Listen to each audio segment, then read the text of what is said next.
Estamos platicando con Jaime Montiel cuáles fueron algunas de las razones por las cuales se logra la conquista de México. Partamos de un supuesto. Se habla de que eran 250,000 caballeros águila, 250,000 contra 300 españoles. Claro, a estos 300 españoles en justicia habría que sumar, pues también a los tlaxcaltecas que venían a apoyar a los invasores. Pero bueno, ¿cuántos tlaxcaltecas podrían ser los que estaban en Tenochtitlan? Lo importante sí es destacar, y tú sácanos de la duda, Jaime, bueno, ¿qué efecto pudo haber tenido la viruela en la conquista de México? Muy grande, muy grande. No había anticuerpos aquí contra la viruela, era una enfermedad desconocida, viruela y sarampión después, y mató a la gente como moscas, miles de muertos, de ambos lados, Claro. Tlaxcaltecas y mexicas y todo, pero fue tremenda, fue una epidemia como no nos imaginamos. Y más con el sitio, ¿no? Porque se produce un sitio en el... Los españoles logran un sitio. Sí, los españoles regresan a Tenochtitlan con sus aliados y le ponen sitio a Tenochtitlan. Y empieza el sitio que duró más o menos 3 meses, que se luchó día tras día tras día, con batallas muy sangrientas. O sea, los mexicas se comportaron de una manera increíblemente heroica, defendiendo su ciudad. No tenían agua, no tenían comida, estaban totalmente asediados por todos lados y se defendieron como leones, ¿no? Durante 90 días. Porque además se pudrió todo el agua del Valle de Texcoco, bueno, del lago de Texcoco. Les cortaron el acueducto para empezar, sí, que les traía agua. Entonces tenían agua salobre, nada más. Sí, entonces no podían beber. No, imposible, ¿no? Ni comer, no tenían comida. Y todos los desechos tóxicos fueron a dar al lago, y además no tenían comida, entonces Sí, el sitio fue... cómo se defendieron fue increíble, ¿no? O sea, te habla de la braveza de esta gente, de su del heroísmo, coraje, ¿no?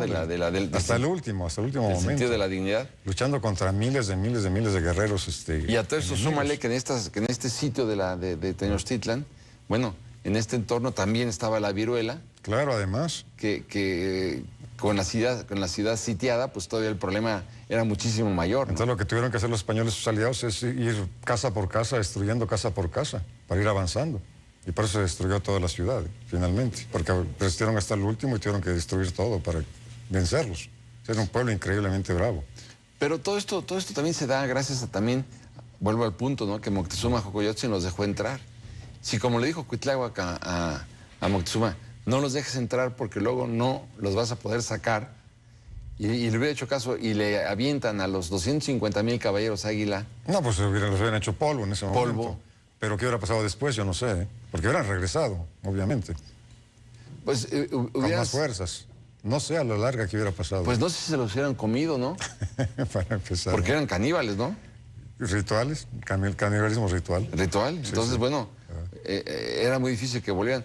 Claro, el verbo hubiera en términos históricos es muy complejo. O sea, una vez que ya se descubrió América, yo creo que era inevitable que alguno de los poderes europeos hubiera hecho la conquista. Sí, bueno, yo también estoy de acuerdo. Tal vez hubiera costado más trabajo, más tiempo, pero yo creo que era inevitable. Inevitable, sí. Totalmente. Porque era la gran tentación. Y... Para desgracia nuestra, porque desde entonces no hemos levantado cabeza. Y 500 años después, y sigue el trauma de la conquista, y seguimos siendo un pueblo sojuzgado por propios y extraños. Pues es que el que era titular de un calpulli, de repente con los españoles se convierte en un esclavo en la encomienda. Entonces hay que ver lo que pasó, ¿no? Sí, sí. Hay que ver un Pedro de Alvarado, Pedro Cabeza de Vaca, perdón, que se jactaba de haber tenido 400 hijos. Sí, sí. ¿Cuántos tuvo Cortés? A saber, ¿verdad? Pues sí. Entonces la desintegración de la familia mexica fue escandaloso, ¿no? Sí, no, y que el pueblo, la masa del pueblo quedó sin educación durante 500 años, durante 300, 400 años, ¿no? Pues ahí están los resultados. El poder lo tenía una pequeña élite, y bueno, no se parece un poco a lo de hoy. Pero ya sabemos que quien concentra la educación, concentra el ingreso. Ah, claro. Y si el 2% de la población era la única que tenía acceso a la educación que tú, entonces hay que ver que el 2% acaparaba el ingreso del 100%. O sea, no hemos superado la conquista. Así es. 500 años después. Seguimos en lo mismo. Pues casi, ¿no? Bueno, bastante. Yo te diría 300 No exactamente años. lo mismo, pero... 300 años. Pero hay muchas cosas muy semejantes, ¿no? Yo te diría que a partir del momento en que cae la ciudad de Tenochtitlan, sí, sí. Bueno, en 1521, pues ahí, bueno, tienes toda la razón. ¿Y dónde tienes a los remanentes de nuestros indígenas? En los lugares de refugio, en las montañas, en los desiertos, en la pobreza todavía, ¿no? Actualmente. Que además fueron los grandes constructores, ¿verdad?, de esta civilización. Claro, que yo creo que en buena parte, no sé qué piensas tú, era comparable a la civilización egipcia. Comparable y en algunas cosas superior. Y superior. También, ¿no? Pues hay que ver nada Los más. calendarios, oye, era una maravilla. El calendario por ejemplo. azteca, sí. No, una cosa increíble. Y la medicina mexica también. medicina mexica. La astronomía. Sí, sí, había una cultura increíble. Una cultura increíble y la ingeniería. La ingeniería, Y el sistema legal, todo, ¿eh?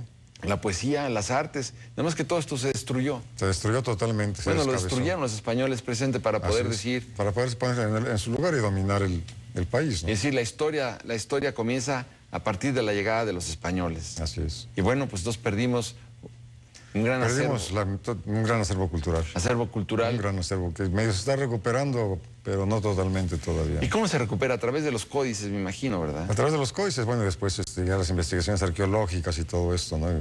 Pero básicamente los códices y, bueno, lo que nos queda de las crónicas que los frailes transmitieron también, ¿no?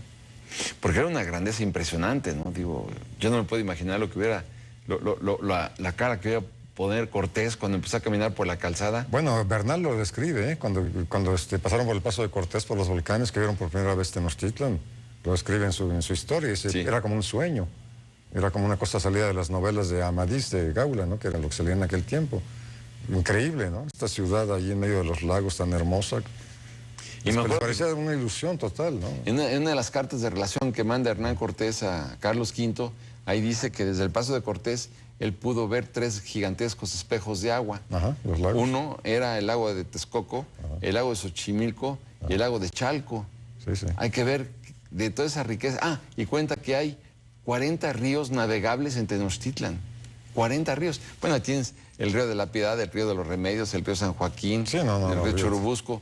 Pero todos esos, lo que hicimos los mexicas de nuestros días es entubarlos y convertirlos en caños, en lugar de tener 40 ríos navegables, ¿no? Sí, se nos sigue inundando Chalco, por ejemplo, ¿no? Claro, pues porque era una zona lacustre. Pues sí, es obviamente, suficiente que ¿no? llueva de más para que se inunde. Totalmente. No van a poder controlar eso nunca. No se puede con la naturaleza, ¿no? Sí, lástima de ciudad, lástima que se destruyó. Sería una de las maravillas del mundo. Y nada más queda un pequeño reducto ahí en el Templo Mayor, unas pequeñas ruinas, ¿no? Qué lástima, de veras. Qué lástima, porque contaban todavía en la época de 1905 con Porfirio Díaz, que se podía ir en barco, en velero, desde donde está hoy la Suprema Corte de Justicia de la Nación, en el Zócalo, hasta Texcoco. Increíble, ¿no? Todavía hace 100 años. Y ahora se han vuelto lugares polvosos, desérticos, ¿no? De donde viene todo el polvo, además, de la Ciudad de México, por haber desecado los lagos. Cuando era una ciudad verdaderamente Una maravilla del mundo, mágica y maravillosa, ¿no? Qué lástima. Pero sí, yo creo que, mira, según me informan, la conquista de México ya no se enseña actualmente en las escuelas por ser un acontecimiento muy traumático para los niños. No, caray, eso no es la manera de resolver los Pues yo creo traumas. que no, pero si tú Los revisas traumas hay que encararlos, ¿no? si tú revisas los libros de texto, ¿Ah, sí? ya no existe la conquista de México, porque es traumática para los niños, Ay, cuando en realidad tenía que ser al revés. al revés, totalmente.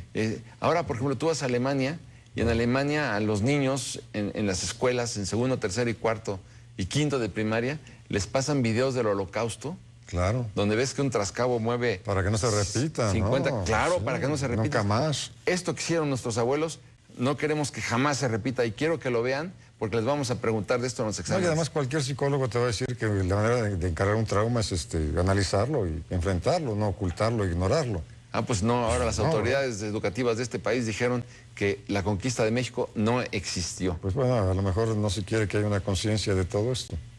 Pero bueno, lo que importa es precisamente lo que tú muy bien dices, con toda razón.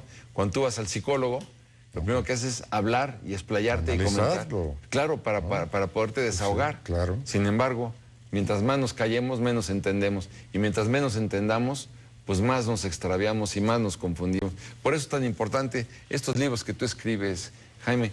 Pues mira, el tiempo, otra vez, Jaime, se nos vino encima. Yo te agradezco muchísimo el que hayas venido. Yo espero que tu libro, La Conquista de México, Tenochtitlan, bueno, se reimprima muy próximo porque me decías que se había agotado. Sí, espero que se reimprima. Diles a tus editores que se lo suplicamos porque muchas personas del público van a querer comprar tu libro. Y bueno, por lo pronto en las librerías de viejo. Pero muchas gracias. Gracias, Jaime Montel. Gracias a Gracias ti. por haber escrito este libro. Y sobre todo, muchas gracias a todos ustedes por habernos acompañado en esta nueva edición de La Cara Oculta de la Historia de México. Muchas gracias y muy buenas noches. Gracias, Jaime. Gracias.